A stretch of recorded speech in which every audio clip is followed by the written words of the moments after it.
is the good life. I teach at a college, Yep. and we just got documentation that says you can run any papers you get from your students through this platform that will search and see if it is written by an AI software. Wow. Yeah. But there's also videos and articles about how to get around the software. Like immediately. Immediately. I mean, this is like when every new video game system came out, and they're like, this system's uncrackable, and then the dude waiting in line to buy it just texts. He's like, I figured it out. I'm gonna mod it as soon as I get it home.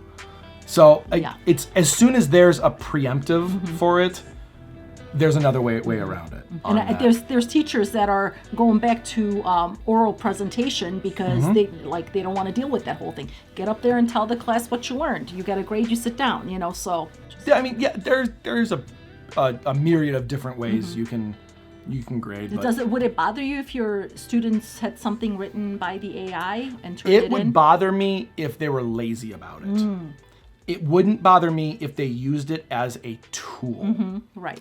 If my students, like, I don't have them write papers for my class, but if I did and they used the tool and they quoted the tool and they said, I am using this for this specification, here's what I see the value, here's what I see the negativity, blah, blah, blah. If they explained, kind of like math, if you explain your work, I can see how that would be an adequate way of entering an argument. As long as they understand what they're doing. Yes. Yes. If you're trying to circumvent the system and say, I wrote this and you didn't, that's where I have a problem with it. Yeah.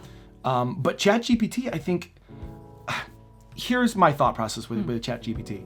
I think if people just rely on ChatGPT or the text-generated AI and then use that as their blogs, use that as their social media, use that as scripting, as anything else out there, if you're just doing that, you're gonna fall behind and you're gonna fail. Just like when Google came out, everybody copied and pasted from Google and Wikipedia and whatever. Then where do you see text? Because again, I see the pros and the negativities about it. What about you? So I used the ChatGPT. That's the one we're talking about, right? I use that to give me some ideas on how to write Instagram. So I type in Instagram captions, but then I take it and reword it and make it. So I am guilty of it, I guess. But it's I have a hard time writing. I'm better speaking, but it's I get stuck in writing. So I just ask for help, and it actually helps. You know? Instead of me sitting there writing 15 drafts and wasting 3 hours, I feel like it eliminates a lot of that, so now it just takes me 15 minutes. So now you're using it as a tool, and